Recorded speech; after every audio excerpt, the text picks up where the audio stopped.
Hi everyone. Today we're going to talk about the book 7 Habits of Highly Effective People.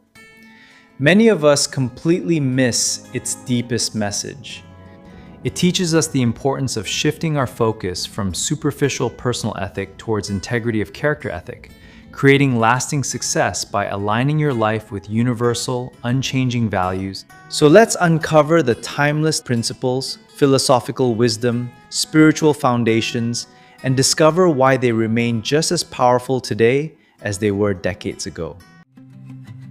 What if you come to know that the most sought-after book on habits and success is actually a philosophical guide to transformation, acceptance, deep inner peace, a sense of purpose, and profound connection?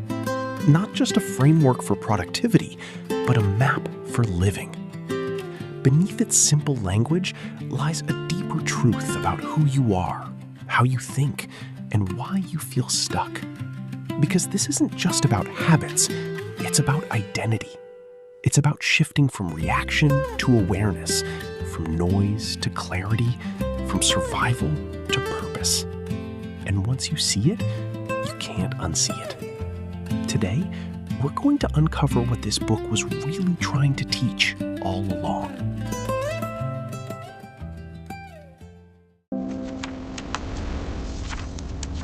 You wake up before the alarm rings, not because you're excited, but because your mind is already racing. Deadlines, projects, expectations, another day in the loop. You sit up, stare at the ceiling, and for a moment, a question hits you. Is this really it? Because somewhere deep down, you know, something feels off. You're working harder than ever, learning more than ever, trying to stay positive, trying to stay motivated. But the results? They feel temporary, fragile, almost like they could collapse at any moment. And here's the uncomfortable truth most people never confront. The problem is not our effort. The problem is not our attitude. The problem is our map. Because human problems don't change. Fear, insecurity, confusion, lack of balance, conflict, the feeling of being stuck. These are not modern problems. They are human problems. Then we miss something entirely. The difference between the personality ethic, surface habits, quick fixes, impression management, and the character ethic, deep values, integrity, and the courage to live from the inside out. And the solutions? They are not trends. They are not hacks. They are timeless principles. That distinction is the soul of the entire journey of your life. Power of a paradigm. Now, here's something that might challenge the way we think. Imagine you're trying to reach a destination. You work harder, you move faster, you stay positive. But what if you're following the wrong map? It doesn't matter how disciplined you are. It doesn't matter how motivated you feel.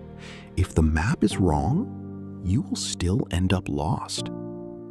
This is what most people never realize. We try to fix their lives by adjusting behavior. We try to stay positive, work harder, push more.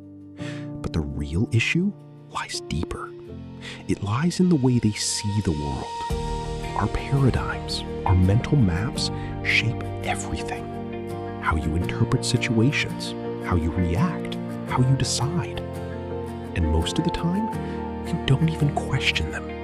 You assume that the way things are is the way they should be. And from that assumption, our entire life unfolds. But every once in a while, something shakes you. A crisis, a failure, a new role, a moment of deep reflection.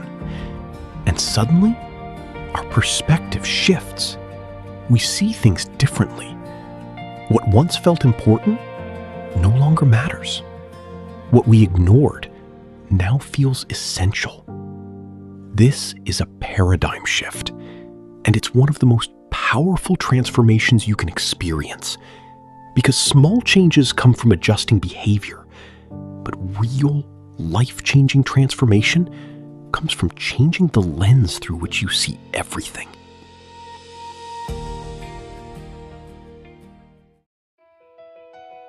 Habit 1. Be proactive. First and foundational habit is deceptively simple. Between what happens to you and how you respond, there is a gap. And in that gap lives your freedom. You are not your circumstances. You are your choices. Friends, this is not a modern insight. The Bhagavad Gita opens with exactly this teaching. Arjuna, overwhelmed by circumstances beyond his control, is paralyzed. And Krishna's first response is not a strategy. It is a philosophical foundation. You have the right to perform your duties, but you are not entitled to the fruits of your actions. You cannot always control outcomes. You can always choose your action. This is karma yoga, the path of conscious, responsible action. This is what Covey called being proactive. The ancient name for it is viveka, discernment, the capacity to pause, to choose, to respond with awareness rather than react with fear.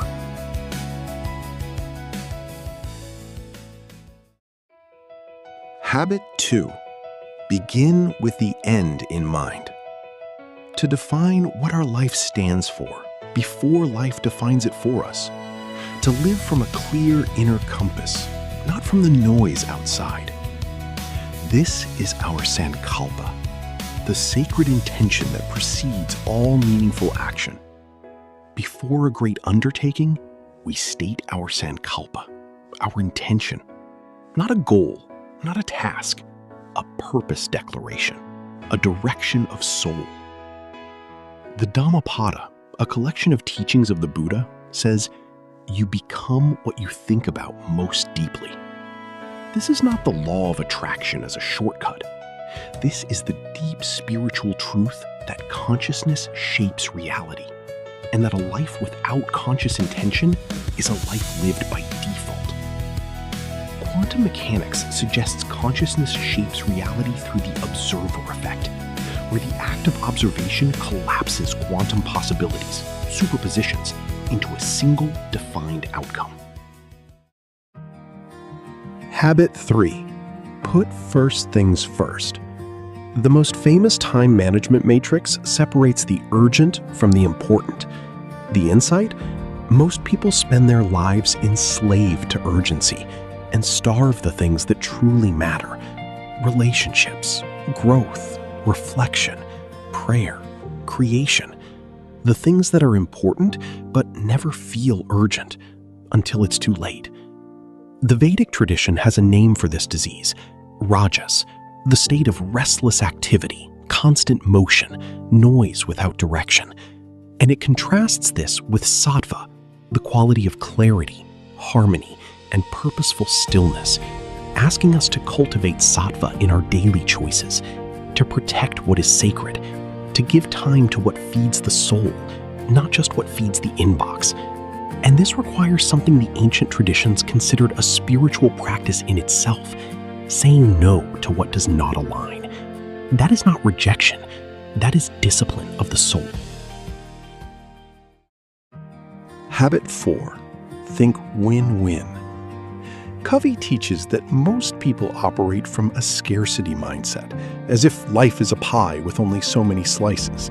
Your gain is my loss. I must compete to survive. He asks us to shift to an abundance mindset, to believe there is enough, and to seek outcomes where both people grow. This teaching is ancient beyond measure. The Vedas declare, Vasudeva Kutumbakam, the world is one family. Not a sentiment, a cosmological truth. At the deepest level of reality, we are not separate beings fighting over limited resources. We are expressions of one consciousness, capable of co-creation. When you negotiate from scarcity, you contract. When you engage from abundance, you expand. This is why the great spiritual teachers, from Krishna to Rumi to the Buddha, never described life as a competition. They described it as an invitation to serve and create together. Win-win is not naive idealism. It is the most spiritually advanced way to do business, to love, and to live. Habit 5. Seek first to understand, then to be understood. This is the habit of empathic listening, considered as one of the most rare and most powerful skills a human being can develop. Most of us, when someone is speaking, are not really listening. We are preparing our response. We are filtering their words through our own story. We are waiting for the gap so we can speak. In the yoga tradition, the practice of Shravana, sacred deep listening, is considered the first step of spiritual learning. Before contemplation, before meditation, before wisdom can arise, you must receive. You must empty yourself enough to let another's truth in. The teacher speaks, but the student's capacity to truly hear determines whether transmission occurs. And the reason it transforms relationships is because it is fundamentally an act of love. To listen, really listen, is to say, you matter more to me right now than my need to be heard. Habit 6. Synergize. Synergy means that the whole is greater than the sum of its parts. That when two or more people bring their differences together in trust and creativity, something emerges that neither could have created alone. 1 + 1 becomes 11. Ancient spiritual traditions understood this not just as a management principle, but as a cosmic law. The concept of Sangha, the spiritual community, was considered by the Buddha as one of the 3 jewels of awakening, alongside the teaching and the teacher himself. Why? Because individual growth has limits. But when awakened beings gather, support each other, and create together, the field of consciousness itself is elevated. There's a Vedic concept called satsang, the company of truth seekers. It was believed that the energy generated in true satsang accelerates every individual's growth beyond what solitary practice could achieve. Covey's synergy is satsang in the boardroom. It is the recognition that difference, held in respect, is not a problem to manage. It is a creative force to unleash. Habit 7. Sharpen the saw. The final habit is the meta habit, the one that makes all others sustainable. Our 4 dimensions of renewal: physical, mental, social, and spiritual. We cannot give what we don't have. We cannot serve from an empty vessel. The saw that never rests grows dull, and a dull saw doesn't just cut slowly, it cuts wrong. The personal disciplines include self-study and disciplined self-renewal. The daily practices of journaling, reading, prayer, movement, silence, service, these are not luxuries. They are maintenance of the instrument. You are the instrument through which life expresses itself. Neglecting that instrument is not efficiency. It is the deepest inefficiency of all. Sustainable greatness is not about pushing harder. It is about returning again and again to your source. Friends, when we look at all 7 habits together, not as productivity tips, but as a spiritual architecture, something remarkable appears. They form a complete path of inner development. Habits 1 through 3 build private victory, mastery of self, of intention, of time. Habits 4 through 6 build public victory, mastery of relationship, of trust, of collaboration. And habit 7 is the breath, the renewal that keeps the entire system alive. This is not accidental. This is the same arc that every great wisdom tradition describes. Inner alignment first, then right relationship, then sustained, disciplined renewal, The sequence is the same whether you read Covey, or the Gita, or the Stoics, or the Upanishads.